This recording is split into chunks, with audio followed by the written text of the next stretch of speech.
नमस्कार, स्वागत है आपका एक नई कहानी में। कहानी को ध्यान पूर्वक पूरा सुनिएगा। प्राचीन समय की बात है। एक नगर में दो भाई रहते थे, जिनमें एक अमीर था तो दूसरा गरीब था। गरीब भाई का नाम मोहन था और अमीर भाई का नाम सोहन। अमीर भाई दिखने में भी सुंदर था, जो सोने चांदी के गहने बनाता था। खुद भी सोने चांदी के गहने पहनता, अच्छे वस्त्र पहनता, इसलिए दिखने में सुंदर लगता था। लेकिन उसका दिल कठोर पत्थर की तरह कठोर ही था। उसके जीवन में सिर्फ रुपयों का मूल्य था, रिश्तों और अपनेपन का कोई नामो निशान नहीं था। दूसरी ओर गरीब भाई मोहन बड़ा सीधा साधा और ईमानदार था। वह जंगल से तिनके और लकड़ियां इकट्ठा करता, लकड़ियों को बाजार में बेच देता और तिनकों से झाड़ू बनाकर गाँव की बाजार में बेचता था। उनसे जो पैसे मिलते उनसे वह अपने परिवार का गुजर बसेरा करता था और अपने परिवार के साथ खुशी खुशी रहता था। इधर अमीर भाई की कोई संतान नहीं थी, लेकिन गरीब भाई के दो जुड़वा बच्चे थे। दोनों बच्चों की शकल इतनी समान थी कि माता पिता भी धोखा खा जाते थे। मोहन की दिनचर्या लगभग एक जैसी रहती थी। सुबह होते ही नाश्ता पानी करके कुल्हाड़ी लेकर जंगल की तरफ निकल जाता। रोज की तरह सूखी लकड़ियां बटोरते, तिनके लाते और लाकर उन्हें बाजार में बेच देते। एक दिन ऐसा ही होता है। सुबह होती है, नाश्ता पानी करके मोहन जंगल में चले जाते हैं। वो लकड़ियां बटोर रहे थे, तभी अचानक उनकी नजर एक अद्भुत चिड़िया पर पड़ी। वह चिड़िया साधारण नहीं लग रही थी। उसके पंख सोने की तरह चमक रहे थे, उसकी आंखें मोतियों की तरह दमक रही थी, उसकी चोंच हीरे जैसी धारदार थी। मोहन हर रोज जंगल आता था, पर उसने ऐसा जीवन में पहली बार देखा था। ऐसी अद्भुत चिड़िया तो उसने कभी नहीं देखी। उसके अंदर एक अजीब सी हलचल हुई। क्या ये कोई जादुई चिड़िया तो नहीं है? क्या इसे पकड़ना संभव होगा? वह उस पेड़ पर चढ़ा और उसने धीरे से चिड़िया की तरफ हाथ बढ़ाया। लेकिन जैसे ही हाथ चिड़िया के करीब पहुंचा, चिड़िया ने अपने पंख फड़फड़ाए और हल्की सी छलांग लगाकर दूर उड़ गई। मोहन ने और कोशिश की। उसने पत्तों के पीछे छुपकर चुपचाप चिड़िया की ओर कदम बढ़ाया, लेकिन चिड़िया बेहद चतुर थी।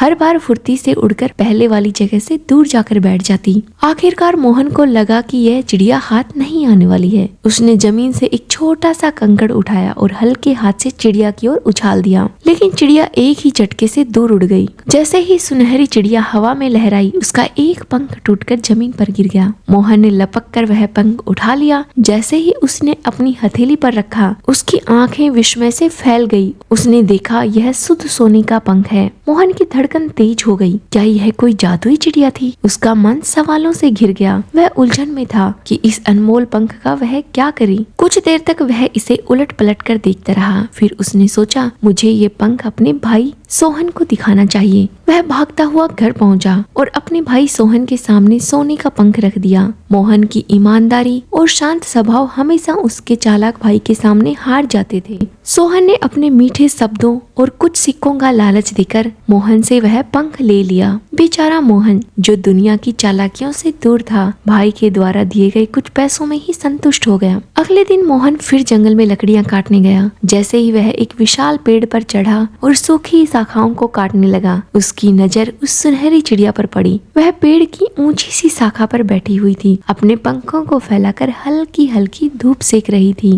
उसके स्वर्णिम आभा सुबह की किरणों में और भी तेज हो रही थी। जैसे मंद मंद सूरज की किरणें उसके पंखों पर गिर रही थी, वह किसी हीरे से कम नहीं लग रही थी। उसकी चमक मोहन की आंखों को चौंधिया रही थी। मोहन ने सोचा, अगर ये चिड़िया यहाँ पर बार बार आती है तो जरूर इसका घोंसला भी यहीं आसपास होगा। यह सोचकर वह पेड़ की शाखाओं के बीच घोंसले की तलाश करने लगा। थोड़ी देर बाद उसे मजबूत टहनी पर एक बहुत ही सुंदर सा घोंसला दिखाई दिया। जैसे ही मोहन घोंसले के पास पहुंचा, उसने अंदर झांका तो उसकी आंखें आश्चर्य से फैल गई। घोंसले में एक अंडा रखा था, जो किसी हीरे की तरह दमक रहा था। उसकी चमक इतनी तेज थी कि मोहन की आंखें चौंधिया गई। मोहन ने अंडा उठाया और सोचा, इतना कीमती अंडा, इसे देखकर भाई बहुत खुश हो जाएगा। मोहन घर लौटा और अपने भाई सोहन को वह अंडा दिखाया। सोहन की आंखें लालच से चमक उठी। उसने झटपट मोहन की हथेली में कुछ सिक्के रखे और अंडा अपने पास रख लिया। लेकिन उसकी लालसा यहीं खत्म नहीं हुई। उसने मोहन से फिर पूछा, अगर तुम मुझे वो चिड़िया लाकर दे दोगे जिसका ये अंडा है, तो मैं तुम्हें इतना धन दूंगा कि तुम्हें जीवन भर कमाने की कोई जरूरत नहीं पड़ेगी। तुम्हारी गरीबी हमेशा के लिए दूर हो जाएगी। सोचो, तुम्हारे बच्चे अच्छे से जीवन जी पाएंगे। तुम्हारी पत्नी को भी कभी गरीबी का सामना नहीं करना पड़ेगा। तुम्हारा जीवन संवर जाएगा, तुम्हारा परिवार संभल जाएगा, बच्चे स्कूल जाने लगेंगे। इससे ज्यादा भला तुम्हें क्या चाहिए। मोहन को सोहन की बात सही लगी। अगले दिन वह फिर जंगल की ओर चल पड़ा। जब वह जंगल पहुंचा तो उसने चारों ओर नजर दौड़ाई। कुछ ही दूरी पर उसने देखा कि वह चिड़िया अपने पंखों को फैलाकर धूप सेक रही है और अपनी मीठी मीठी आवाज से चहक रही है। मोहन ने एक पत्थर उठाया और पूरी ताकत से निशाना साधा। पत्थर तेजी से हवा में लहराते हुए चिड़िया की ओर बढ़ा और चिड़िया को लग गया। चिड़िया फड़फड़ाते हुए नीचे गिर गई और कांपने लगी। मोहन ने बिना देरी करते हुए उसे उठा लिया। वह खुशी के मारे उछल पड़ा और दौड़ा दौड़ा अपने भाई के पास पहुंचा। मोहन ने चिड़िया अपने भाई के सामने रख दी और बोला, लो भाई, वही चिड़िया है ये जिसको लाने के लिए तुमने मुझे कहा था। अब तुमने जो वादा किया था वह पूरा करो। सोहन ने बड़ी ही चालाकी से चिड़िया को हाथ में लिया, उसकी सुनहरी आभा को देखा और एक कुटिल मुस्कान के साथ कुछ सिक्के निकालकर मोहन के हाथ पर रख दिए। मोहन तो बस इतने में ही संतुष्ट था, लेकिन वह नहीं जानता था कि इस चिड़िया के पीछे कितना बड़ा रहस्य छुपा हुआ है। बेचारा मोहन, जिसने अपनी जिंदगी में कभी इतने पैसे नहीं देखे थे, कुछ सिक्के पाकर ही बेहद खुश हो गया। इन सिक्कों ने उसे कई महीनों की मेहनत से मुक्ति दिला दी थी। अब उसे काम करने की कोई चिंता नहीं थी। लेकिन दूसरी ओर चालाक भाई सोहन अपने लालच में डूबा हुआ था। सोहन को एक प्राचीन कथा याद आ रही थी। वो एक रहस्यमयी चिड़िया की कथा थी जो उसके दादा ने उसे सुनाई थी। अगर सोने जैसी दिखने वाली चिड़िया को मारकर उसका कलेजा खा लिया जाए तो उस व्यक्ति के तकिए के नीचे हर सुबह 2 सोने के अंडे रखे मिलते हैं। ये कहानी याद करके सोहन की आंखें चमक उठी। वह बिना देरी करते हुए चिड़िया अपनी पत्नी के पास लेकर गया और कहा, इसे मारकर अच्छे से साफ करके पकाओ, लेकिन इसकी कोई भी चीज बेकार मत जाने देना। ये कोई साधारण चिड़िया नहीं है। सोहन की पत्नी ने उसे अच्छी तरह साफ किया और धीमी आंच पर पकने के लिए रख दिया। संयोगवश उसी समय मोहन के दोनों बेटे भी वहां आ पहुंचे। जैसे ही वे रसोई के पास पहुंचे, उन्हें मांस पकने की सुगंध आ गई। जिज्ञासावश बड़े भाई ने पतीली का ढक्कन उठाकर देखा और छोटे भाई ने चम्मच से मांस को हिलाया डुलाया। जैसे ही मांस हिला, 2 टुकड़े बाहर आकर गिर पड़े। बड़े भाई ने मुस्कुराकर कहा, जो जमीन पर गिरता है उस पर बड़े भाई का हक होता है। इतने में दोनों ने झटपट एक एक टुकड़ा उठाया और खा गए। इसी बीच वहाँ पर सोहन की पत्नी आ गई। उसने दोनों को कुछ खाते हुए देखा तो चौंक कर पूछा, तुम दोनों क्या खा रहे हो? बड़े भाई ने बड़ी ही मासूमियत से उत्तर दिया, पतीले से 2 टुकड़े बाहर गिर गए थे, उन्हें वापस डालना ठीक नहीं समझा, इसलिए खा लिया। सोहन की पत्नी ने पतीले में झांक कर देखा तो पतीले से चिड़िया का कलेजा और दिल का टुकड़ा दोनों गायब थे। वह डर गई और सोचने लगी, यदि उनके पति को ये सब पता चल गया तो वह बहुत गुस्सा होंगे। उसने जल्दी से घर में पल रहे कबूतर को मारा और उसका कलेजा और दिल निकालकर चिड़िया के मांस में मिला दिया। जब पकवान तैयार हो गया तो सोहन को रात के खाने में परोस दिया। सोहन ने बड़े मजे से मांस का आनंद लिया और संतुष्ट होकर बिस्तर पर इस उम्मीद से सो गया कि अब उसे रोज सुबह सोने के 2 अंडे मिलेंगे। जब सुबह हुई तो सोहन बड़ी उत्सुकता से उठा और तकिए के नीचे हाथ डाला, लेकिन उसे कुछ नहीं मिला। जब उसे पता चला कि यहाँ कुछ नहीं है तो उसकी आंखों में गहरी निराशा थी। वह ये देखकर परेशान हो गया, क्योंकि उसे तो यकीन था कि जादुई चिड़िया का कलेजा खाने से उसे रोज सुबह सोने के अंडे मिलेंगे, लेकिन ऐसा तो कुछ भी नहीं हुआ। उधर जब मोहन के बच्चे सोकर उठे तो उन्हें सिरहाने पर कुछ गिरने की हल्की सी आवाज सुनाई दी। जब उन्होंने नीचे झुककर देखा तो उनकी आंखें आश्चर्य से फैल गई। वहाँ सोने के 2 अंडे पड़े हुए थे।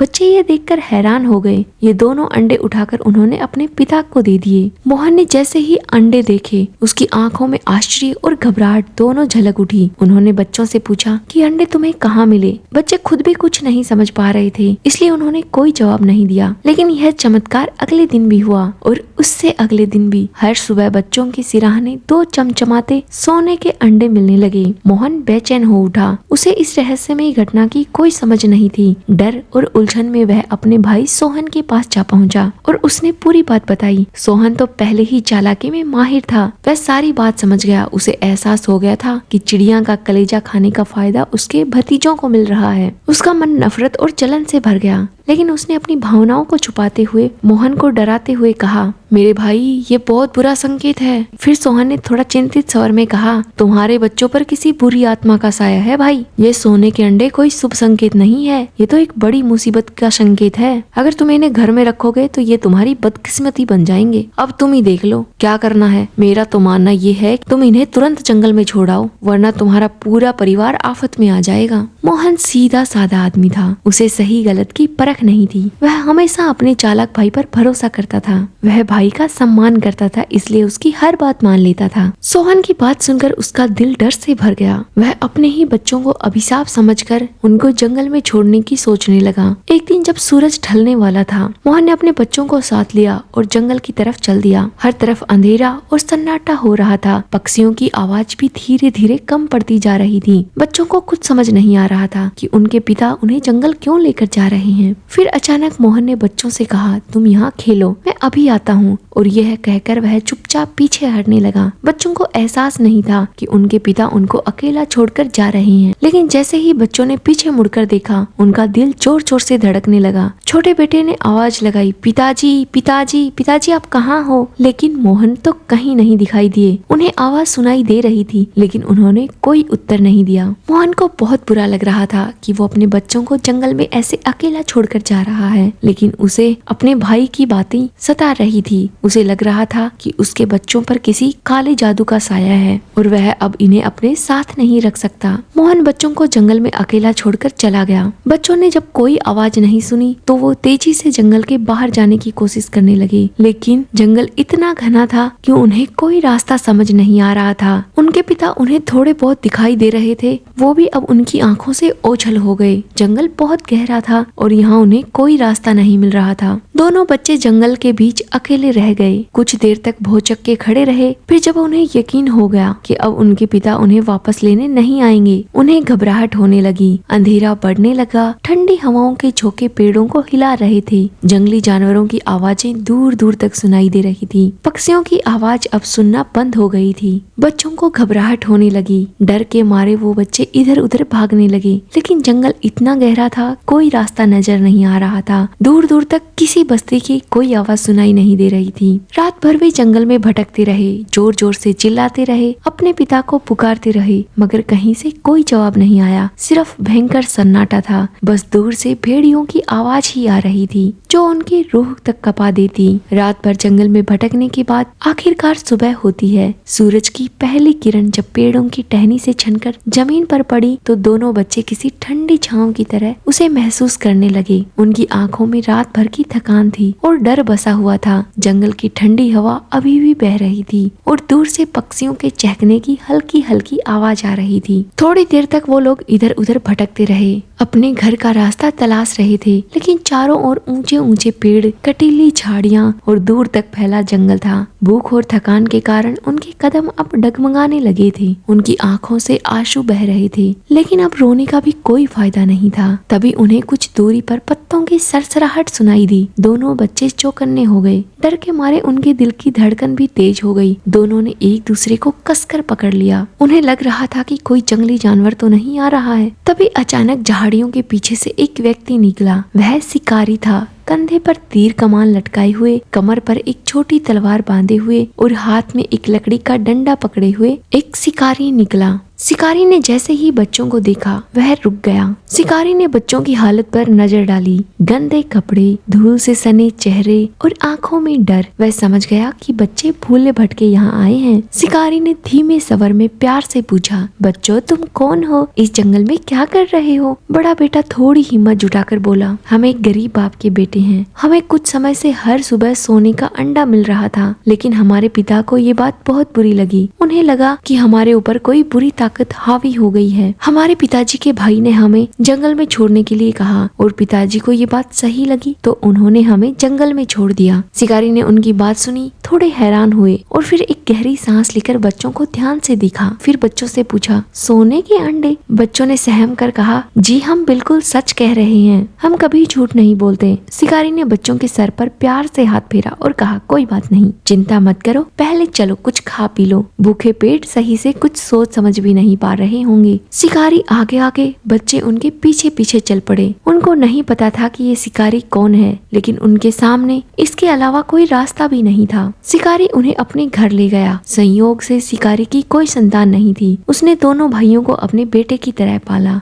और उन्हें शिकारी बनने की कला भी सिखाई। शिकारी ने बड़े भाई का नाम कृष्णा और छोटे भाई का नाम राम रख दिया। धीरे धीरे दोनों भाई तेज और कुशल शिकारी बन गए। जंगल में उनके नाम की धाक जम गई। लोग दूर दूर तक उनके शिकार करने की कला की चर्चा करने लगे। जब दोनों पूरी तरह से सक्षम हो गए तो एक दिन शिकारी ने उनसे कहा, अब तुम दोनों आजाद हो, जहाँ चाहे वहाँ जा सकते हो। ये सुनकर दोनों भाई एक दूसरे को देखने लगे। वो शिकारी से बहुत प्यार करने लगे थे, मगर अब उनको अपनी राह खुद तैयार करनी थी। विदा होने से पहले शिकारी ने उन्हें एक चमकदार चाकू दिया और कहा, अगर कभी भी तुम दोनों अलग हो जाओ तो इस चाकू को किसी ऐसे पेड़ में गाड़ देना जहाँ से दो रास्ते अलग अलग जाते हों। अगर खोया हुआ भाई उस रास्ते से गुजरेगा तो उसे अपने भाई का पता चल जाएगा, लेकिन यदि दुर्भाग्य से तुम में से कोई एक मर गया तो ये चाकू जंग लगकर काला पड़ जाएगा। जब तक तुम दोनों जीवित रहोगे तब तक ये चमकदार रहेगा। बड़े भाई कृष्णा ने चाकू लिया। दोनों भाइयों ने शिकारी के पैर छुए और सफर पर निकल पड़े। दिन भर चलने के बाद जब शाम ढली तो एक घने जंगल में पहुँचे। उन्होंने एक बड़े से पेड़ के नीचे बैठकर पोटली से खाना निकाला और खाया। खाना खाकर खुली हवा में सो गए। अगले दिन फिर सुबह होती है। दोनों भाई अपनी यात्रा शुरू करते हैं, मगर जंगल से बाहर निकलना आसान नहीं था। दिन भर भटकने के बाद भी उन्हें कोई रास्ता नहीं मिलता। शाम होते होते दोनों बहुत थक जाते हैं और भूख से उनका हाल बेहाल हो रहा था। तब बड़े भाई ने कहा, हमें रात के खाने के लिए कोई ना कोई शिकार करना ही होगा। छोटे भाई ने भी हामी भरी। दोनों ने शिकार की तैयारी की। बड़े भाई ने अपनी बंदूक एक झाड़ी पर तानी और निशाना साधा। अचानक झाड़ी से हलचल हुई और एक खरगोश भागा। छोटे भाई ने फौरन दूसरा निशाना साधा। गोली खरगोश को लग गई और वह घायल होकर गिर पड़ा। जैसे ही दोनों भाई खरगोश के पास पहुँचे तो वह कराहता हुआ बोला, हे बहादुर शिकारी, अगर तुम मुझे छोड़ दोगे तो मैं तुम्हें 2 खरगोश ला कर दूंगा। दोनों भाई उसकी बात सुनकर एक दूसरे को देखने लगे। कुछ सोचने के बाद उन्होंने घायल खरगोश को भरोसा करके छोड़ दिया। थोड़ी देर बाद झाड़ियों के पीछे से खरगोश लौटा। इस बार उसके पास 2 छोटे छोटे खरगोश थे, बिल्कुल सफेद मुलायम। उनकी चमकती लाल आंखें मासूमियत से इधर उधर देख रही थी। दोनों शिकारी भाइयों ने उन नन्हे खरगोशों को देखा तो उनका मन पिघल गया।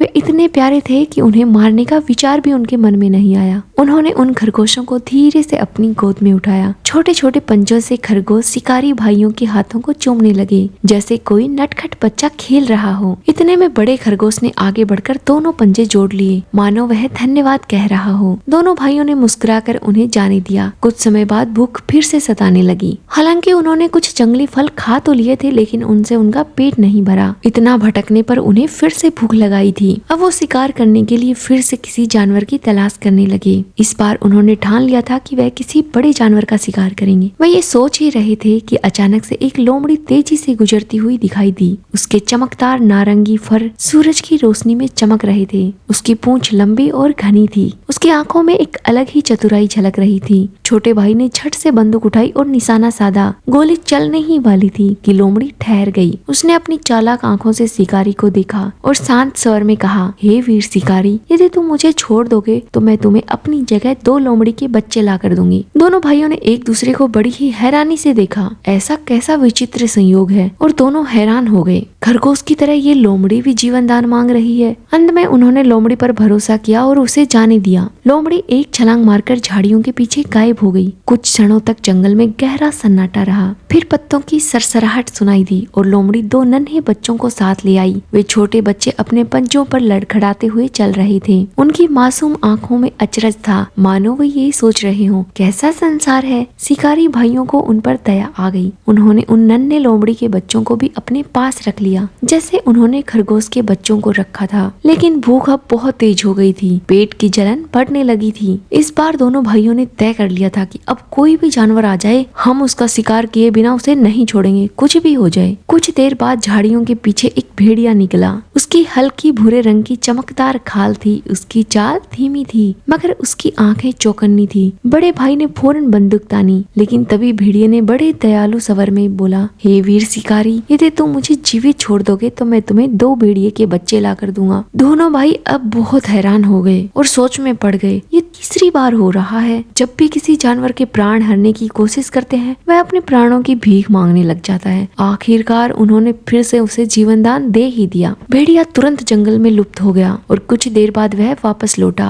उसके पीछे पीछे 2 छोटे छोटे भेड़िया डगमगाते हुए आ रहे थे। उनकी आंखों में अनदेखी दुनिया की जिज्ञासा थी और उनकी मासूमियत दिल को छू लेने वाली थी। अब शिकारी भाइयों के पास खरगोश, लोमड़ी और भेड़िए के नन्हे बच्चे थे। उन्होंने उनको स्नेह से अपनी गोद में उठा लिया और जंगल के घने पेड़ों के बीच से गुजरते हुए दोनों शिकारी अपनी ही सोच में डूबे हुए चल दिए। उनके साथ अब खरगोश, लोमड़ी और भेड़िए के नन्हे बच्चे भी थे। जंगल की ठंडी हवा उनके चेहरे को छू रही थी और पक्षियों की चहचहाट दूर तक सुनाई दे रही थी। अचानक सामने एक बड़ा सा भालू दिखाई दिया। उसका कद विशाल था, उसके बाल गहरे काले थे, बालों का रंग धूप में और भी ज्यादा चमक रहा था। शिकारी उन्हें देखते ही चौकन्ने हो गए और बंदूक तान ली, लेकिन भालू भी घबराने की बजाय ठहर गया और भारी आवाज में बोला, शिकारी, अगर तुम मुझे जीवित छोड़ दोगे तो मैं तुम्हें 2 छोटे छोटे भालू के बच्चे ला कर दूंगा। वे तुम्हारी रक्षा भी कर सकते हैं। दोनों भाइयों ने एक दूसरे की ओर देखा। उनको अब तक जितने भी जानवर मिले थे सभी ने जीवन दान के बदले कुछ न कुछ देने का वादा किया था। उन्होंने कुछ सोचा और फिर सिर हिलाकर सहमति दे दी। जा भाई, तुझे भी बख्श दिया। भालू जंगल में गायब हो गया। थोड़ी देर बाद वह 2 छोटे छोटे भालू के बच्चे अपने साथ लेकर लौटा। गोल मटोल बच्चे, उनकी नन्ही नन्ही आंखें चमक रही थी और वे धीरे धीरे उछल कूद कर रहे थे। शिकारी भाइयों को वे बहुत प्यारे लगे, इसलिए उन्होंने उनको भी अपने साथ रख लिया। अब उनके साथ खरगोश, लोमड़ी, भालू के बच्चे भी धीरे धीरे आगे बढ़ने लगे। लेकिन वे अभी मुश्किल से कुछ ही दूरी पर गए थे कि अचानक उनके सामने एक शेर आ खड़ा हुआ। उसकी चमचमाती सुनहरी त्वचा और तीखी आंखें भय उत्पन्न कर रही थी। शिकारी ने बिना किसी डर के अपनी बंदूक उठा ली, लेकिन जैसे ही उन्होंने निशाना साधा, शेर ने गरज कर कहा, यदि तुम मुझे जीवित छोड़ दोगे तो मैं तुम्हें 2 शेर के बच्चे ला कर दूंगा। अब तो दोनों भाई बहुत हैरान हो गए थे। आज जंगल में एक अजीब सी घटना हो रही है। ये हो क्या रहा है, कुछ समझ नहीं आ रहा है। दोनों भाइयों ने एक दूसरे की तरफ देखा। उनके पास पहले ही इतने सारे जानवर हैं, पर क्या कर सकते थे। उन्होंने शेर को भी जीवन दान दे ही दिया। शेर कुछ पलों के लिए झाड़ियों में गायब हो गया। थोड़ी देर बाद वह 2 छोटे छोटे शावकों के साथ लौटा। वे अपनी छोटी पूंछ हिलाते हुए धीरे धीरे चल रहे थे। शिकारी भाइयों को उनकी मासूमियत देखकर दया आ गई। शिकारियों ने शावकों को भी अपने साथ रख लिया। अब उनके पास खरगोश, लोमड़ी, भेड़िया, भालू, शेर के बच्चे सब थे। समस्या ये थी कि वो खुद भूखे थे। कई घंटे बीत चुके हैं, अब भूख असहनीय हो गई थी। उन्होंने लोमड़ी की ओर देखा और कहा कि तुम जंगल की सबसे चतुर जानवर हो। तुम्हें जंगल के रास्ते और शिकार के बारे में सबसे ज्यादा पता है। अगर तुम्हें कोई उपाय सूझता है तो बताओ। दोनों लोमड़ियों ने आपस में फुसफुसाया और शिकारी भाइयों की तरफ देखा और कहा, यहाँ से कुछ दूरी पर एक गांव है। हमारे माता पिता अक्सर वहाँ से मुर्गियाँ लाया करते हैं। हम तुम्हें वहाँ ले चलते हैं। तुम गाँव के बाहर इंतजार करना, हम तुम्हारे लिए 2 मुर्गियाँ पकड़कर ले आएंगे। दोनों भाइयों को ये सुझाव अच्छा लगा और वो दोनों थके हारे भी थे। अब उनमें शिकार करने की हिम्मत भी नहीं बची थी। दोनों भाई अपने सभी जानवरों के साथ लोमड़ियों के पीछे पीछे गांव की ओर चल देते हैं। कुछ ही देर में वो लोग गांव के पास पहुंच जाते हैं। गांव की बत्तियां टिमटिमा रही थी और कहीं से लोगों के बातचीत करने की आवाजें भी आ रही थी। शिकारी गांव के बाहर ही ठहर गई और दोनों लोमड़ियां दबे पांव गांव के भीतर चली गई। कुछ देर बाद वे वापस आई और उन्होंने शिकारी को कुछ मुर्गियां दिखाई, लेकिन शिकारी भाइयों ने उन मुर्गियों को पकड़ने से इनकार कर दिया। ये किसी की पालतू मुर्गी हैं। उनका मन नहीं मान रहा था कि वो इन मुर्गियों का शिकार करें। कई दिनों तक दोनों भाई यूं ही जंगल के पहाड़ों में गुजर बसेरा करते रहे। उनके साथ अब वे सभी जानवर भी थे, जिनके कारण उनका सफर कुछ आसान भी था और रोचक भी था। लेकिन एक दिन उनकी मुलाकात एक धनी व्यक्ति से हुई। वह व्यक्ति रोबदार था। उसकी पोशाक से साफ झलक रहा था कि वह किसी ऊंचे घराने से ताल्लुक रखता है। उसने दोनों भाइयों को बड़े ध्यान से देखा और कहा, मैंने सुना है कि तुम दोनों बहुत अच्छे शिकारी हो। मुझे अपने लिए एक बहुत अच्छे शिकारी की जरूरत है। अगर तुम में से एक मेरे साथ चलना चाहे तो मैं उसे अच्छा इनाम दूंगा और अपना सेवक बना लूंगा। दोनों भाइयों ने एक दूसरे की ओर देखा।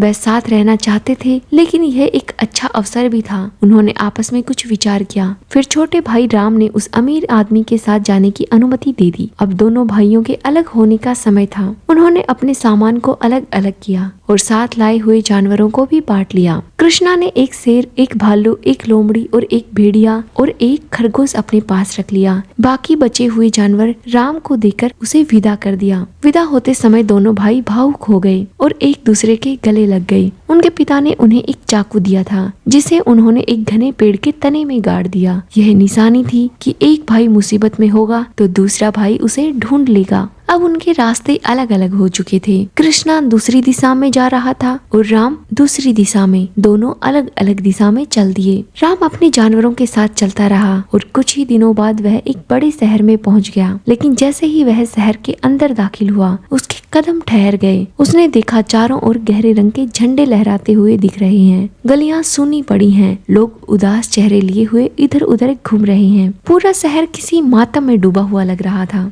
राम को ये सब देखकर हैरानी हुई। उसने सोचा कि आखिर इस शहर में ऐसा क्या हो गया है, सब इतने मातम क्यों मना रहे हैं। थोड़ी देर बाद वह एक सराय के पास पहुंचा। लेकिन जैसे ही वह उस सराय के फाटक पर पहुंचा तो देखा कि वहां पर शेर की मूर्तियों की बजाय हिरण की मूर्तियां लगी हुई थी। यह देखकर उसे और भी अचरज हुआ। लोग शेर की मूर्तियां लगाते हैं, लेकिन यहाँ तो हिरण की मूर्तियां लगी हुई हैं। पता नहीं कैसा अजीब सा शहर है। और वह अंदर गया, अपना सामान एक कमरे में रखा और अपने सभी जानवरों को अस्तबल में बांध दिया। जब वह थोड़ी देर आराम करने बैठा तो उसने सराय के मालिक से पूछा कि पूरा शहर इतना उदास क्यों है, हर जगह अंधेरा सा है, माहौल भी कुछ गमगीन सा लग रहा है। सराय के मालिक ने गहरी सांस ली और भारी आवाज में कहा, कल इस देश की राजकुमारी की मृत्यु होने वाली है। राम ये सुनकर चौंक गया। क्या हुआ, वो बहुत बीमार हैं क्या? सराय वाले ने दुखी स्वर में कहा, नहीं नहीं, बिल्कुल स्वस्थ हैं। वो जवान हैं, अत्यंत सुंदर हैं, लेकिन दुर्भाग्य है कि उनकी मृत्यु निश्चित है, और वह भी बहुत क्रूर तरीके से। इतना कहकर सराय वाला चुप हो गया। उसकी आंखों से दुख साफ झलक रहा था। राम ने गंभीर स्वर में पूछा, आखिर ये कैसा अभिशाप है? कोई ना कोई कारण तो होगा ना, जो इस तरह मासूम लड़कियों की बलि दी जा रही है। सराय वाले मालिक ने गहरी सांस लेते हुए कहा, यहाँ से कुछ ही दूरी पर एक विशाल पर्वत है, जहाँ एक भयानक दत्तेकार सर्प रहता है। उसकी 7 फन है और वह इतना विकराल है कि पूरा नगर उससे भयभीत रहता है। उसकी एक शर्त है कि हर दिन उसे एक कन्या बलि के रूप में दी जाए। यदि ये शर्त पूरी नहीं हुई तो वह पूरे राज्य को तहस नहस कर देगा। अब तक नगर की सभी लड़कियां उसकी भेंट चढ़ चुकी हैं। बस अब एक आखिरी राजकुमारी बची है। राजकुमारी को भेजने के अलावा हमारे पास और कोई चारा नहीं है। राम का हृदय थोड़ा विचलित होता है।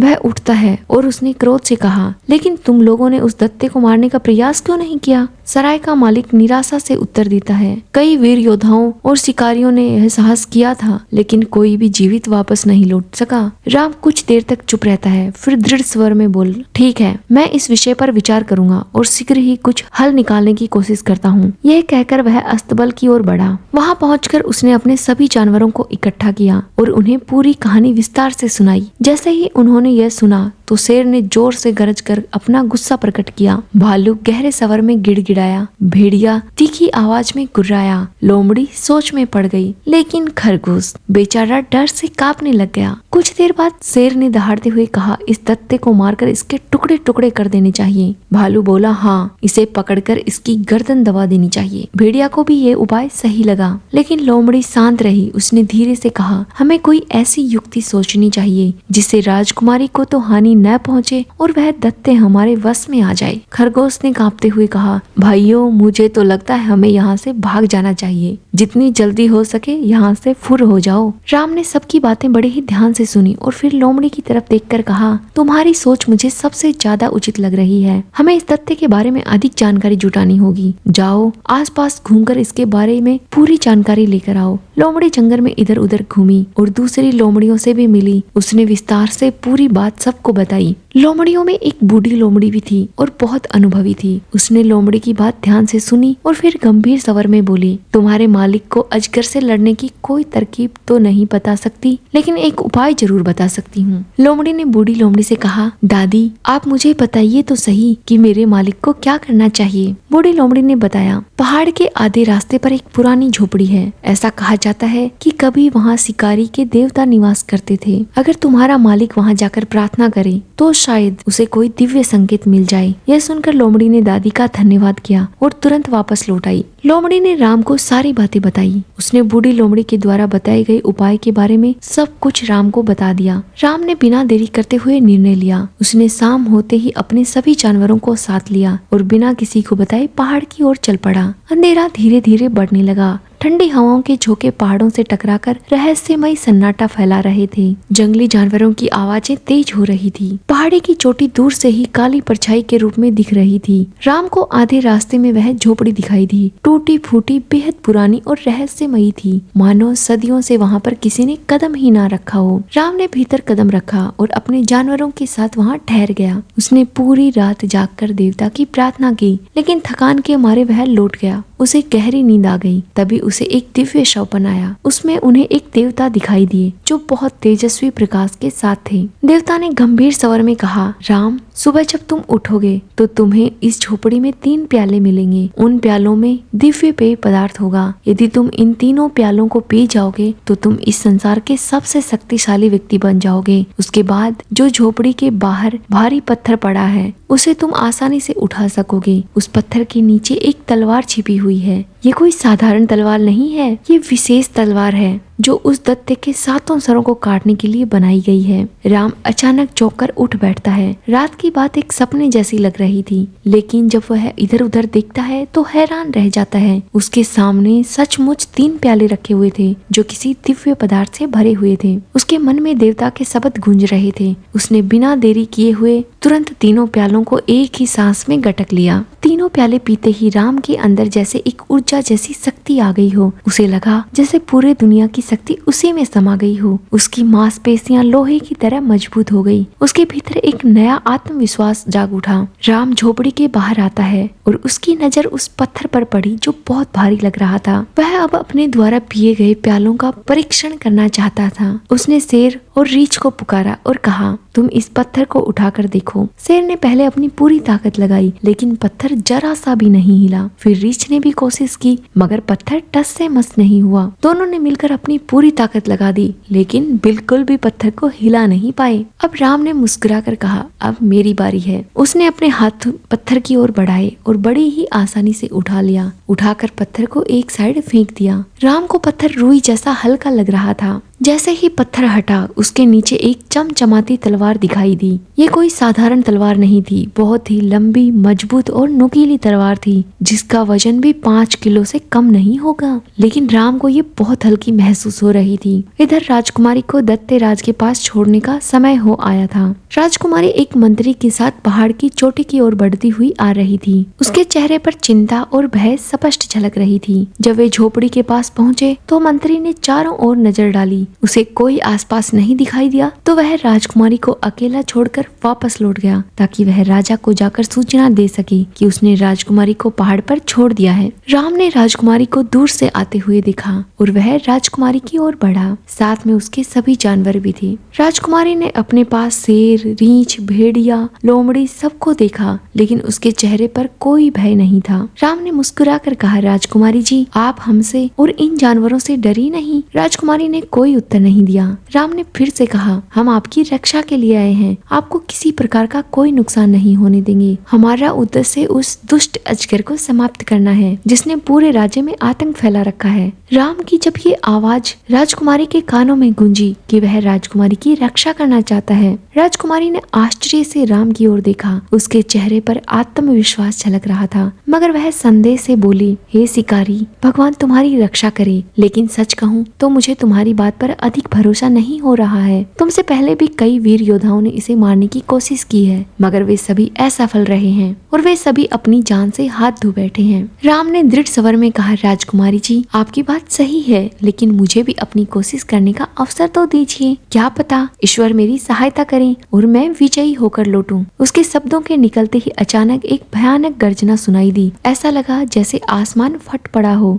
आवाज इतनी जोरदार थी कि कानों के पर्दे भी फटने को हो गए। ये अजगर के फुकारने की आवाज थी। जैसे ही अजगर की ये ध्वनि पूरे वातावरण में फैली, भय का माहौल हो गया। कुछ ही देर में आसमान में धुआं का गुबार छा गया। वह दैत्य अजगर अपनी गहरी सांसों से वातावरण में जहर घोल रहा था। राम ने तुरंत राजकुमारी की ओर देखा और कहा, राजकुमारी जी, आप इस पेड़ के पीछे छुप जाइए और अपनी आंखें बंद करके राधे कृष्ण का जाप कीजिए और मुझे इस राक्षस से लड़ने की अनुमति दें। कांपती हुई आवाज में राजकुमारी ने कहा, ठीक है, मैं तुम्हें अनुमति देती हूँ। और वह पेड़ के पीछे जाकर छुपकर बैठ गई। नन्हा खरगोश भी पास में आकर दुबक गया। उसे तो राजकुमारी से भी ज्यादा डर लग रहा था। बाकी सभी जानवर, शेर, रीछ, भेड़िया, लोमड़ी अपने स्वामी के साथ आगे खड़े हो गए, जैसे कि वे इस युद्ध का हिस्सा बनने के लिए तैयार हों। अब वह भयानक अजगर आगे की ओर बढ़ रहा था। उसकी लंबाई 50-60 फीट से कम नहीं थी। 7 सिरों वाला यह दैत्य अपनी पूरी भयानकता के साथ राम की तरफ बढ़ रहा था। राम ने अपनी तलवार को कसकर पकड़ लिया। उसकी आंखों में अड़िग निश्चय था। अजगर की चमकती आंखें राम पर पड़ी और उसने जहरीली फुफकार के साथ पूछा, तुम यहाँ क्यों आए हो मानव? मैंने तुम्हारा कुछ नहीं बिगाड़ा। राम ने बिना समय गवाए हुए उत्तर दिया, भले ही मेरा तुमसे कोई बैर नहीं है, लेकिन मैंने तुम्हें समाप्त करने की सौगंध खाई है। अब अपनी रक्षा करो, क्योंकि आज तुम्हारा अंत निश्चित है। अजगर ठहाका मारकर बोला, मैं अपनी रक्षा नहीं करता, मैं केवल हमला करता हूँ। इतना कहकर उसने जमीन से अपना विशाल सिर उठाया और मुंह से गाढ़ा काला धुआं छोड़ दिया। कुछ देर में धुआं बादलों की तरह चारों ओर फैल गया और फिर बिजली की गति से वह राम की ओर झपट पड़ा। कुछ क्षणों के लिए राम सचमुच घबरा गया, लेकिन उसने खुद को संभाला, अपनी समस्त शक्तियों को समेटा और उसने पूरी ताकत से तलवार उठाकर तेज वार किया। तलवार इतनी तेज गति से चली कि देखते ही देखते अजगर का एक सिर धड़ से अलग हो गया। अजगर ने जोरदार चीख मारी। उसकी चीख से आसमान कांप उठा, मगर उसने हार नहीं मानी। वह दोबारा उठा और राम पर हमला करने को दौड़ा, लेकिन इस बार भी राम की तलवार बिजली की तरह चमकी और दूसरा सर भी काटकर धड़ से अलग कर दिया। जैसे ही अजगर तीसरी बार पूरी ताकत से राम की ओर झपटा, राम ने पूरी चतुराई से वार किया और उसका तीसरा सर भी धड़ से अलग कर दिया। अब अजगर पूरी तरह से घायल हो चुका था। उसमें अब इतनी हिम्मत नहीं बची थी कि वह अपनी पूरी ताकत से राम पर वार कर सके। राम ने फिर वार किया और ऐसे करते करते अजगर के 7 सर धड़ से अलग कर दिए। अजगर के सारे सर कटकर जमीन पर गिर पड़े। विशाल अजगर धरती पर लुढ़कता हुआ घूम रहा था। राम ने गहरी सांस ली और तुरंत राजकुमारी की ओर भागा, लेकिन वहां पहुंचते ही देखा राजकुमारी तो बेहोश पड़ी थी। शायद वह इस भयानक दृश्य और डरावनी गर्जना को सहन नहीं कर सकी। राम ने बिना समय गवाते हुए झरने के ठंडे पानी को लिया और राजकुमारी के चेहरे पर छिट्टे मारे। कुछ ही पलों में राजकुमारी की आंखें धीरे धीरे खुली। वह हक्का बक्का रहकर इधर उधर देखने लगी। राम राजकुमारी को देखकर मुस्कुराया और बोला, राजकुमारी जी, अब आपको डरने की कोई जरूरत नहीं है। वह दुष्ट अजगर अब समाप्त हो गया है। अब आप पूरी तरह से सुरक्षित हैं। राजकुमारी ने जैसे ही ये सुना, उसने पहले तो भगवान को धन्यवाद किया, फिर राम की ओर मुड़कर बोली, हे प्रिय शिकारी, मेरे पिता मुझे जिंदा देखकर बहुत खुश होंगे और तुमसे मिलकर वो बहुत प्रसन्न हो जाएंगे। उन्हें अपना वचन याद दिला देना कि जो भी इस भयानक अजगर को मारेगा उसका विवाह मेरे साथ कर दिया जाएगा। मेरे पिता अपने वचन के पक्के हैं, वो अपना वचन अवश्य निभाएंगे। इसके बाद राजकुमारी ने उन सभी जानवरों की ओर भी देखा और उनका भी धन्यवाद किया। राम ने भी अपने सभी जानवरों की तरफ देखा जिन्होंने कठिन समय में राम का साथ दिया था। राजकुमारी ने सभी जानवरों को इनाम दिया, अपने हीरे की माला उतारकर शेर के गले में डाल दी, अपने बहुमूल्य कान के झुमके रीछ के कानों में पहना दिए, भेड़िए के पैरों में हाथों के कड़े निकालकर पहना दिए। 2 कीमती अंगूठियां जिनमें एक मणिक और दूसरी हीरे की थी, एक लोमड़ी को और दूसरी खरगोश को दे दी। और शिकारी राम को राजकुमारी ने अपना रेशमी रुमाल दे दिया जो उसके आंसुओं से भीगा हुआ था। राम ने अजगर के 7 सिरों की जीभ काटकर अपने रुमाल में बांध दी ताकि वह प्रमाण के रूप में राजा को दिखा सके कि उन्होंने अजगर को समाप्त कर दिया है। सभी बहुत थके हुए थे। राम भी पूरी रात से सोया नहीं था। सारे जानवर भी राम के साथ में जाग रहे थे। अब उन्हें आराम की जरूरत थी। वो एक घने छायादार पेड़ के नीचे विश्राम करने के लिए लेट गए। थकान की वजह से उनकी आंख लग गई। राजकुमारी जी की भी आंख लग गई। सोने से पहले राम ने शेर से कहा, तुम जागते रहना ताकि कोई हम पर सोते समय हमला ना कर सके। शेर ने सिर हिलाकर हामी भर दी। कुछ देर बाद राम और राजकुमारी जी गहरी नींद में डूब गए। शेर उनके पास बैठा पहरा दे रहा था, लेकिन वह भी अत्यधिक थका हुआ था। नींद उसकी आंखों पर हावी होने लगी। अब वह ज्यादा देर तक नींद को सहन नहीं कर सकता था, तो उसने रीछ को बुलाया और कहा, भाई मुझे बहुत गहरी नींद आ रही है, कुछ समय के लिए तुम जाग सको तो अच्छा होगा। मैं बहुत थक चुका हूँ, मुझे नींद की जरूरत है। मैं थोड़ी देर सोना चाहता हूँ। यदि कोई खतरा हो तो तुम मुझे तुरंत जगा देना। रीछ ने कहा, ठीक है, मैं तुम्हें जगा दूंगा। और रीछ शेर की जगह पहरा देने लगा। शेर भी सो गया, लेकिन रीछ ज्यादा देर तक जाग नहीं सका। उसे भी नींद आ रही थी। उसने अपनी जगह भेड़िए को बुलाया और कहा, अब मेरी आंखों में और जागने की शक्ति नहीं बची है। क्या तुम मेरी जगह पहरा दे सकते हो? यदि कोई भी खतरा आए तो तुम मुझे तुरंत जगा देना। भेड़िए ने कहा, ठीक है, आप सो जाइए। यदि कोई भी खतरा होगा तो मैं तुम्हें तुरंत जगा दूंगा। भेड़िया बैठकर पहरा देने लगा, परंतु वह भी अधिक देर तक नहीं जाग सका। उसकी आंखों में भी नींद सताने लगी। उसने अपने पास लोमड़ी को बुलाया और कहा, बहन, क्या तुम थोड़ी देर के लिए पहरा दे सकती हो? मुझे बहुत नींद आ रही है। मैं अब बिल्कुल भी जाग नहीं सकता हूँ। अगर मैं इससे ज्यादा जागा तो पता नहीं क्या ही हो जाएगा। लोमड़ी ने कहा, ठीक है, मैं पहरा दे लूंगी, तुम सो जाओ। भेड़िया भी सो गया। लोमड़ी यहाँ पर पहरा देने लगी, लेकिन लोमड़ी भी बहुत थक चुकी थी। उसे भी नींद सता रही थी। उसने खरगोश को बुलाया और कहा, भाई खरगोश, तुम तो सोते हुए भी अपनी आंखें खोल कर रख सकते हो, तो मैं हाथ जोड़कर विनती करती हूँ, तुम मेरी जगह पहरा दे लो ना थोड़ी देर। यदि कोई भी हलचल हो तो तुम मुझे तुरंत जगा देना। मुझे बहुत भयंकर नींद आ रही है। खरगोश ने कहा, ठीक है दीदी, तुम सो जाओ। लेकिन बेचारा खरगोश, कुछ देर बाद उसे एहसास हुआ कि सबसे ज्यादा तो थका हुआ वही है। वह बिना किसी को बताए सो गया। अब शिकारी, राजकुमारी जी, शेर, रीछ, भेड़िया, लोमड़ी, खरगोश सब गहरी नींद में डूब चुके थे। उधर वह मंत्री जो राजकुमारी के साथ आया था वापस लौट आया था, लेकिन उसे पहले तो बहुत तेज तेज आवाजें सुनाई दे रही थी। अब जब सब कुछ शांत हो गया एकदम से, तो उसने सोचा, ये तो बड़ा अजीब लग रहा है। अजगर इतनी जल्दी तो शांत नहीं होता है। ये तो अजगर की आदत के बिल्कुल विपरीत हो रहा है। अजगर जीवित होता तो उसकी भयानक आवाज अभी भी गूंज रही होती। कहीं ऐसा तो नहीं है किसी ने अजगर को ही समाप्त कर दिया हो। चलो चलकर देखता हूँ राजकुमारी किस हाल में है और ये सब किया किसने होगा। जब वह चोटी पर पहुंचा तो जो दृश्य उसके सामने था वह देखकर चौंक गया। अजगर के कटे सर जमीन पर बिखरे पड़े थे। थोड़ी ही दूरी पर शिकारी, राजकुमारी और साथ में सभी जानवर एक गहरे पेड़ के नीचे सो रहे थे।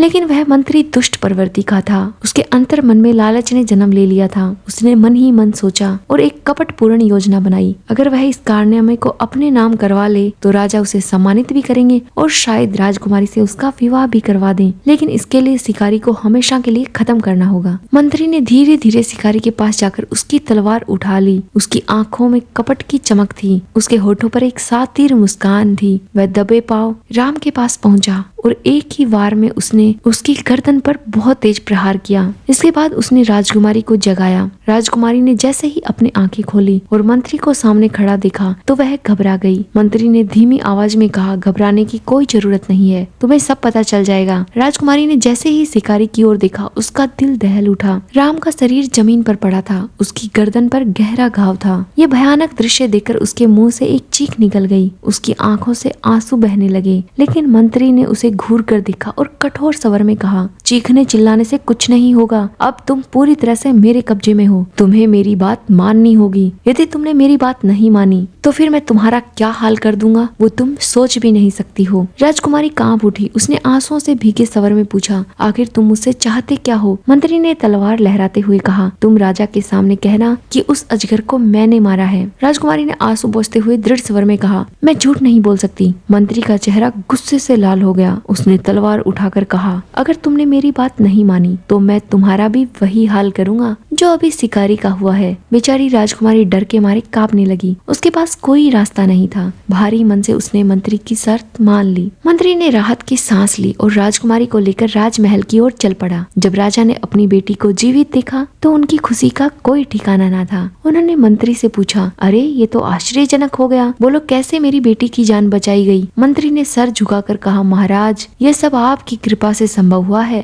मैंने अपनी जान पर खेलकर राजकुमारी जी को बचाया है और उस भयानक अजगर का आज अंत कर दिया मैंने। राजा ने मंत्री की पीठ थपथपाते हुए कहा, हमें तुम पर गर्व है। और दरबारी की ओर देखकर कहा, हम इस वीर मंत्री को सम्मानित करेंगे। लेकिन राजकुमारी का दिल अंदर ही अंदर रो रहा था। वह जानती थी कि सच क्या है। राजा को यह जानकर आश्चर्य भी हुआ कि पराक्रम इस मंत्री ने ही किया है। वह अपनी बेटी की ओर मुड़ा और उससे पूछा, बेटी क्या यह सच है? राजकुमारी ने मंत्री की ओर देखा, फिर धीरे से बोली, जो कुछ ये कह रहे हैं वही सच होगा। इसके बाद मंत्री ने राजा को उसका वादा याद दिलाया, वह वादा जो उसने अपनी बेटी के विवाह को लेकर किया था। राजा ने एक बार फिर राजकुमारी की ओर देखा। वह पहले तो चुप रही, लेकिन जब राजा ने जोर देकर उत्तर मांगा तो उसने धीमे स्वर में कहा, अगर आपकी प्रशंसा इसी में है तो मुझे कोई आपत्ति नहीं है पिताजी, लेकिन मुझे कम से कम 1 वर्ष का समय चाहिए, मैं तभी शादी करूंगी। मंत्री ये सुनकर व्याकुल हो उठा। उसने तुरंत विरोध किया, लेकिन राजकुमारी अपने निर्णय पर अड़िग रही। मंत्री को भी अब डरकर चुप रहना पड़ा। उसने सोचा, अगर राजकुमारी जी को क्रोध आ गया तो कहीं वो सच ना उगल दें। आखिरकार उसे मजबूत होकर 1 वर्ष की प्रतीक्षा करनी ही पड़ेगी। अब अपने दिल पर पत्थर रखकर मंत्री ने कहा, ठीक है, मैं 1 साल का समय देता हूँ। मैं 1 साल बाद ही राजकुमारी जी से विवाह करूंगा। मैं 1 वर्ष की प्रतीक्षा कर लूंगा, मुझे कोई आपत्ति नहीं है। इधर बेचारा राम काल के चक्कर में समाने ही वाला था कि तभी वहाँ पर एक भंवरा उड़ता हुआ आया, जो भिनभिनाते हुए खरगोश के चेहरे पर आकर बैठ गया। खरगोश ने नींद में ही हाथ झटका दिया और उसे उड़ा दिया, लेकिन भंवरा फिर लौटकर उसी स्थान पर बैठ गया। खरगोश ने एक बार फिर उसे उड़ाया, पर इस बार भंवरा डटा रहा और उसने खरगोश को डंक मार दिया। दांत लगते ही खरगोश दर्द के मारे चीख पड़ा और हड़बड़ाकर उठ बैठा। उसकी चीख सुनते ही लोमड़ी की आंखें खुल गई। उसने झटपट भेड़िए को जगाया। भेड़िया ने रीछ को उठाया और रीछ ने शेर को उठा दिया। शेर उठा और उसने अपनी नजर चारों ओर दौड़ाई तो उसका गुस्सा 7वें आसमान पर जा पहुंचा। उसने देखा कि राजकुमारी वहां नहीं थी। उसका स्वामी गहरे घाव से तड़प रहा है, उसका शरीर निर्जीव होने वाला है। यह दृश्य देखकर शेर क्रोध से कांप उठा। उसने गर्जना करते हुए रीछ की ओर घूर कर देखा और गरजते हुए कहा, ये सब क्या हो गया? तुमने मुझे जगाया क्यों नहीं? रीछ भी भयभीत हो गया। उसने कांपते हुए भेड़िए की ओर देखा और कहा, तुमने मुझे क्यों नहीं उठाया?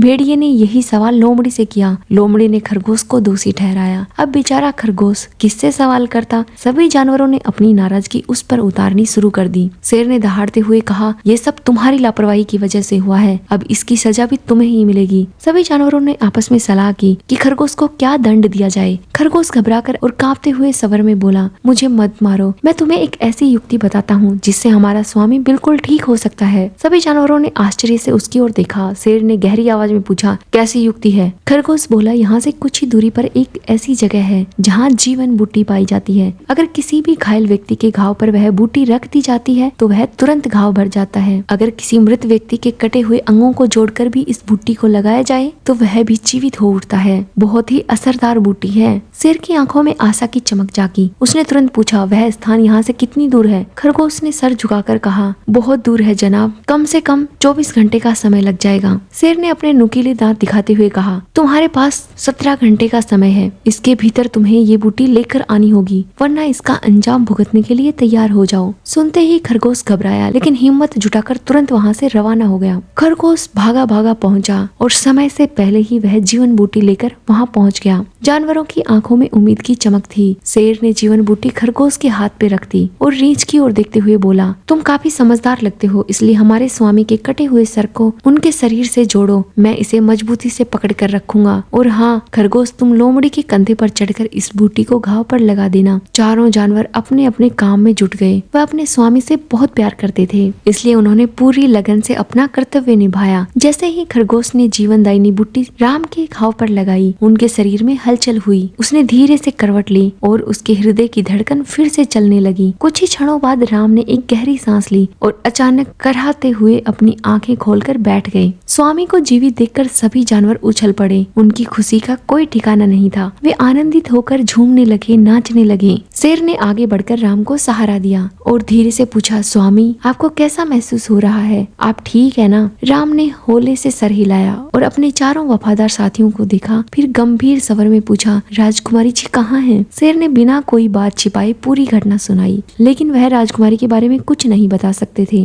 राम को यह सुनकर गहरा दुख हुआ। उन्हें राजकुमारी के जाने का बहुत अफसोस हुआ। अब वो लोग यहाँ ज्यादा देर रुकना नहीं चाहते थे। राम ने तुरंत अपने जानवरों को साथ लिया और उस दिशा में चल पड़े जहाँ मंत्री राजकुमारी को लेकर गया था। जहाँ जहाँ राम जाता लोग उसको मदारी समझकर उसके पीछे हो लेते। उसके जानवरों का अनूठा रूप देखकर लोग अचंभित हो जाते। शेर की गर्दन में हीरे की माला थी, रीछ के कानों में चमकते हुए कुंडल थे, भेड़िए के पैरों में सोने के कड़े, लोमड़ी और खरगोश की उंगलियों में नगीने जड़ी अंगूठियां थी। लोग ये सब देखकर अचरज में पड़ जाते और सोचते कि ये जरूर कोई मायावी व्यक्ति है। संयोग से पूरे 1 साल बाद राम घूमता फिरता इस नगर में पहुंचा जहाँ उसने राजकुमारी को बचाया था। लेकिन इस बार नगर का दृश्य बिल्कुल बदला हुआ था। सारा नगर रोशनी में जगमगा रहा था, गलियां सजी हुई थी और लोग हर्ष उल्लास में मगन थे। राम को ये देखकर हैरानी हुई। उसने सराय के मालिक से पूछा, आज से ठीक 1 साल पहले आपका नगर दुख में डूबा हुआ था। हर तरफ उदासी का माहौल था, लेकिन आज हर जगह उत्सव का माहौल है। ये क्या माजरा है? सराय वाले ने मुस्कुराते हुए उत्तर दिया,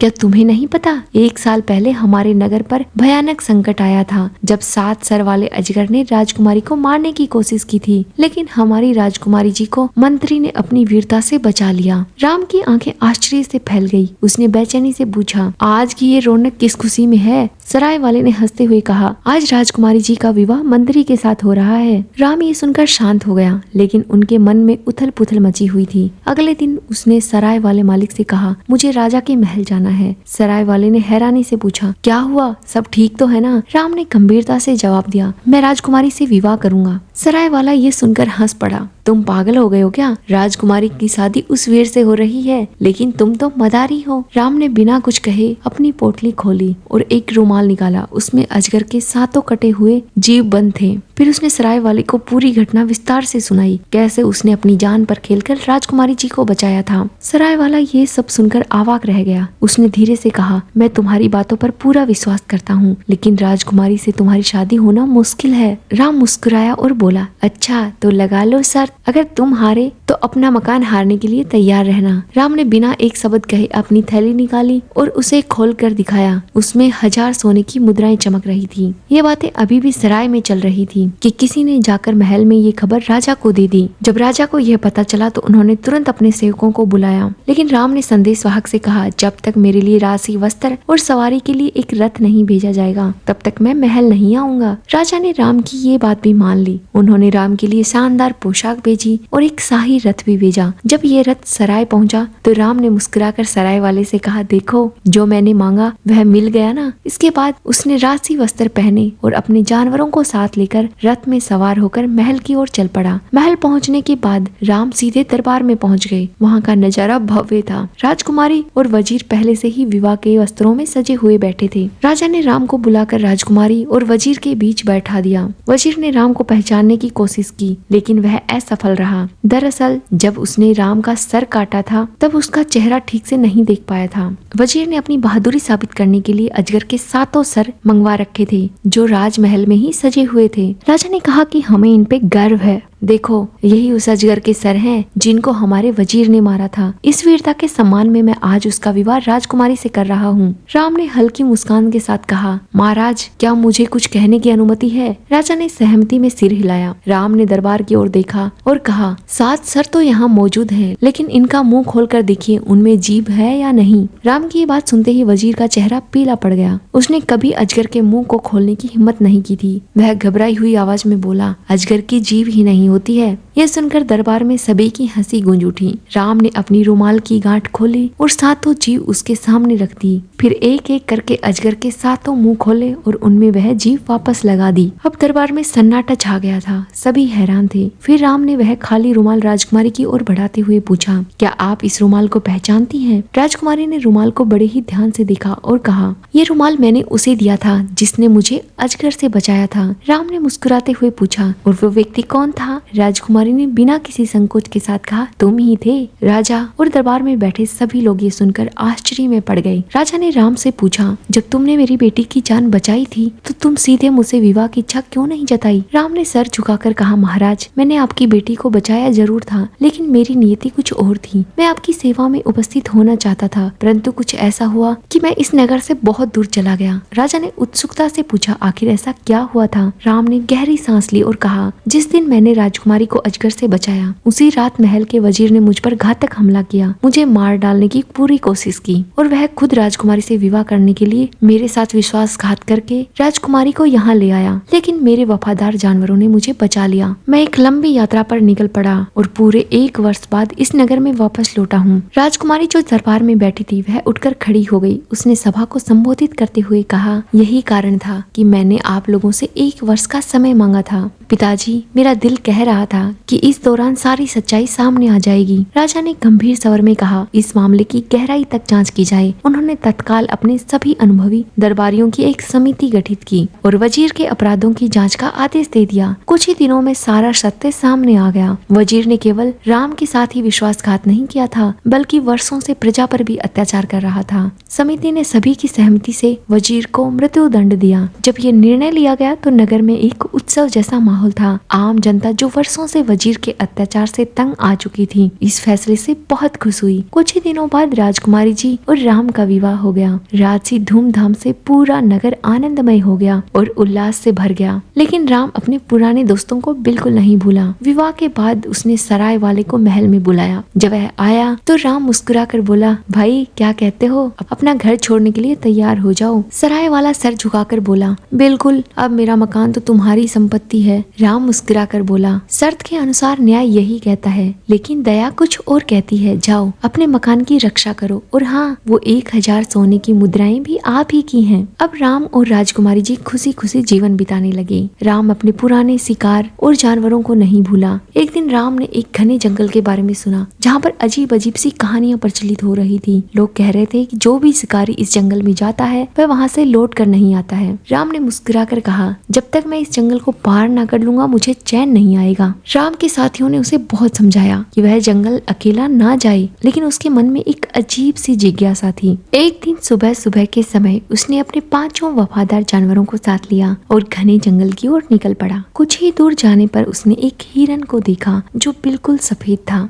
जैसे कि वह रुई से बना हुआ हो। हिरन बड़ी फुर्ती से भाग गया। राम ने तुरंत अपने घोड़े की एड़ लगाई और वह भी हिरन का पीछा करने लगा। उसके जानवर भी उसके पीछे पीछे दौड़ पड़े। हिरन बहुत तेजी से दौड़ रहा था। राम उसे पकड़ने के लिए लगातार घोड़ा दौड़ाता रहा। भागते भागते वह जंगल से बहुत दूर निकल गए। उसके साथी महल में उसकी राह देख रहे थे, लेकिन जब सूरज ढल गया और वह वापस ना लौटा तो वो सब घबरा गए। और जब ये बात राजकुमारी जी को पता चली कि राम लापता हो गए हैं तो वह घबराकर बेहोश हो गई। पूरे महल में हड़कंप मच गया। इधर राम लगातार हिरन का पीछा करता रहा। कई घंटे बीत गए, लेकिन उसने हिरन को अपनी आंखों से ओझल नहीं होने दिया। दौड़ते दौड़ते वह पूरी तरह से थक चुका था। तभी उसकी नजरों के सामने से अचानक वो हिरन गायब हो गया। तब उसे एहसास हुआ कि वह जंगल के अंदर आ गया है और चारों ओर अंधेरा घिरने लगा है। थक कर वह घोड़े से उतरा, एक बड़े पेड़ के नीचे ठहर गया। कुछ देर बाद उसने लकड़ियां इकट्ठा की और आग जलाई। आग की गर्मी से हल्की रोशनी फैल गई। अभी उसे बैठे कुछ समय हुआ था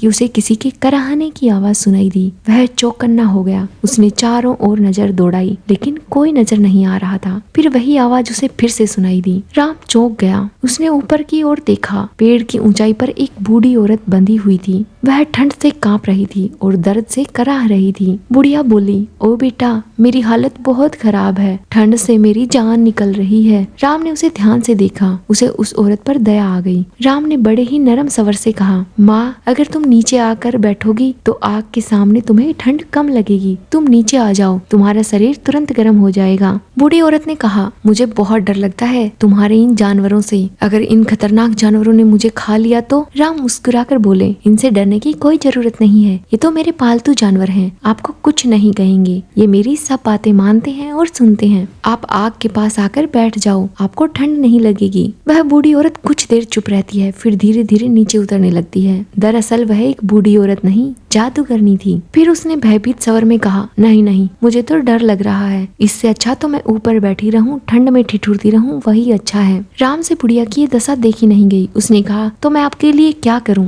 बुढ़िया ने एक लकड़ी की टहनी दी और कहा, तुम अपने जानवरों पर ये टहनी लगा दो, मैं तुम्हारे पास ये टहनी फेंक रही हूँ। राम को बुढ़िया पर भरोसा हो आया था। उसने कहा, ठीक है, तुम टहनी मुझे दे दो। पेड़ से नीचे एक सूखी टहनी आकर गिरती है। राम ने वह टहनी उठाई और उठाकर बारी बारी से अपने सभी जानवरों की पीठों पर लगा दिया। जैसे ही टहनी जानवरों को लगी, वह तुरंत पत्थर के बन गए। ये देखकर राम बहुत हैरान रह गया और कुछ समझ पाता उससे पहले ही जादूगरनी तेजी से पेड़ के नीचे आ गई और उसने झपटकर राम के हाथ से वह टहनी छीन ली और उसने राम को भी इस टहनी से छू दिया। टहनी के छूते ही राम भी पत्थर का बन गया। अब जादूगरनी ने राम और उसके सभी जानवरों को उठाया और एक गुफा में डाल दिया, जहाँ पहले से ही बहुत सारे लोग जादू के प्रभाव से पत्थर बने हुए पड़े थे। इधर महल में राजकुमारी रोज अपने पति राम के लौटने का इंतजार करती रहती, लेकिन दिन बीतते गए, हफ्ते बीते, महीने बीते, लेकिन राम का कोई अता पता नहीं था। धीरे धीरे राजकुमारी की उम्मीद टूटने लगी। वह उदास रहने लगी। उसका मन हर समय चिंता में डूबा रहता। कुछ समय बाद राम का भाई घूमते फिरते शहर आ पहुंचा। सबसे पहले वह उस जगह पर गया जहां दोनों भाइयों ने विदा ली थी और एक चाकू पेड़ के तने में गाड़ दिया था ताकि वो एक दूसरे की हालत का अंदाजा लगा सकें। कृष्णा ने देखा जिस दिशा में राम गया था वहाँ की ओर का चाकू जंग से ढक चुका था, लेकिन पूरी तरह नहीं। इससे उसको समझ तो आ गया कि राम मारा तो नहीं गया है, लेकिन किसी बड़ी मुसीबत में फंस गया है।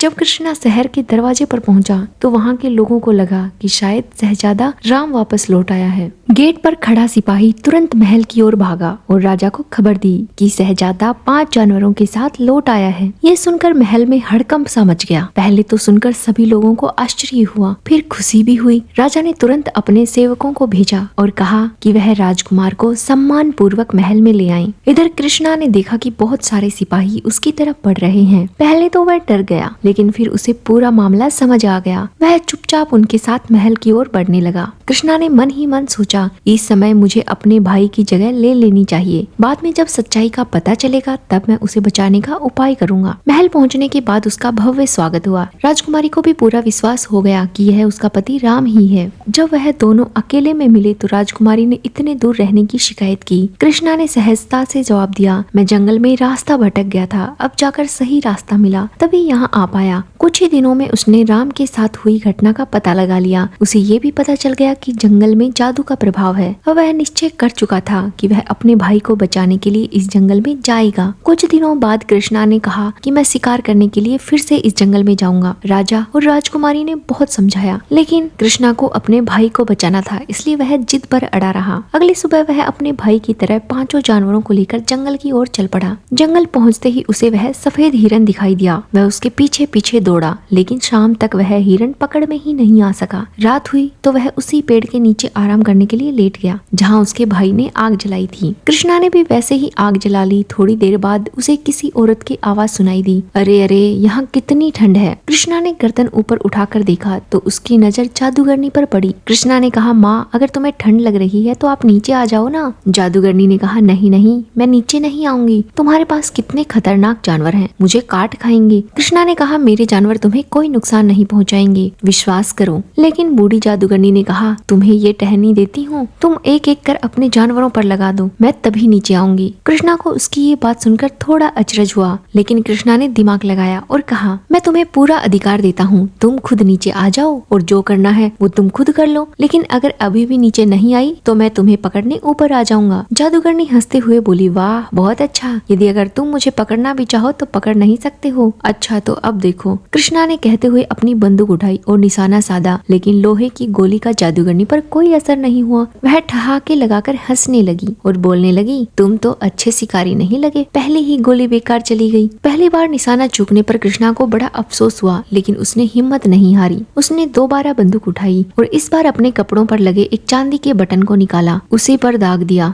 जैसे ही जादूगरनी को गोली लगी वह चीखती हुई पेड़ से नीचे आ गिरी। कृष्णा तुरंत उसके पास पहुंचा और उसके सीने पर पैर रखकर गरजते हुए बोला, दुष्ट औरत, अगर तूने सच सच नहीं बताया कि मेरा भाई कहाँ है तो मैं तुम्हें जल्दी आग में फेंक दूंगा। जादूगरनी घबरा गई। उसने डरते हुए कहा, ठीक है, मैं तुम्हें सब कुछ बता दूंगी। कृष्णा ने गरजते हुए कहा, तो जल्दी बताओ, मेरा भाई कहाँ है और उसके जानवर कहाँ हैं? जादूगरनी ने कांपती आवाज में कहा, वह इस गुफा के अंदर है, लेकिन अब वो सब पत्थर बन चुके हैं, उसके जानवर भी पत्थर बन चुके हैं। ये सुनकर कृष्णा का गुस्सा और बढ़ गया। उसने जादूगरनी को बालों से पकड़ा और घसीटते हुए गुफा के द्वार तक ले गया। गुफा के अंदर जाकर कृष्णा ने देखा यहाँ पर सिर्फ उसका भाई ही नहीं बल्कि बहुत सारे लोग पत्थर के बने हुए थे। कृष्णा ने जादूगरनी को धमकाया और कहा, इन सब लोगों को फिर से जीवित करो जिन्हें तुमने पत्थर का बना दिया है। जादूगरनी के पास कोई रास्ता नहीं था। वह जानती थी कि यदि उसने इनकार किया तो उसका अंत निश्चित है। उसने एक जादू टहनी उठाई और पत्थर बने सभी जीवों को छूना शुरू कर दिया। जैसे ही उसने राम को छुआ वह धीरे धीरे फिर से इंसान में बदल गया। उसके जानवर भी एक एक करके असली रूप में आ गए। लेकिन यह सिर्फ राम और उसके जानवरों तक ही सीमित नहीं था। उसने जंगल में आए हुए सभी लोगों को जीवित कर दिया। सब लोग धीरे धीरे जीवित हो गए। चारों तरफ खुशी की लहर दौड़ गई। सब लोग अपने जीवन दाता कृष्णा का आभार व्यक्त करने लगे। जैसे ही राम और कृष्णा की नजरें मिली, दोनों भाई एक दूसरे को पहचान गए। उनकी आंखों में खुशी के आंसू थे। वे दौड़कर एक दूसरे से लिपट गए और भावुक होकर बोले, मेरे भाई, तुम सही सलामत हो, लेकिन अब एक आखिरी काम बाकी है। दोनों भाइयों ने जादूगरनी को पकड़ा और सोचा, इसे जीवित छोड़ना उचित नहीं होगा, वरना यह फिर से अपनी क्रूरता पर उतर आएगी और लोगों को परेशान करेगी। उन्होंने उसे जलती आग में फेंक दिया। जादूगरनी की चीखों के साथ जादुई जंगल भी धुएं में बदलकर गायब होने लगा। वे सब वहाँ से चल दिए और दूसरे दिन जहाँ वे खड़े थे वहाँ से राजा का महल साफ नजर आ रहा था। रास्ते में राम ने अपने भाई को बताया कि भाई, अब मैं एक आम इंसान नहीं हूँ बल्कि राजा का दामाद भी हूँ। उन्होंने मुझे अपने राज्य के एक बड़े हिस्से का शासक बना दिया है। यह सुनकर कृष्णा हंस पड़ा और बोला, तो फिर मेरे साथ भी एक अजीब बात हुई है। जब मैं उस शहर में पहुँचा तो लोगों ने मुझे तुम्हारी तरह समझा और मेरा भी राजसी स्वागत हुआ।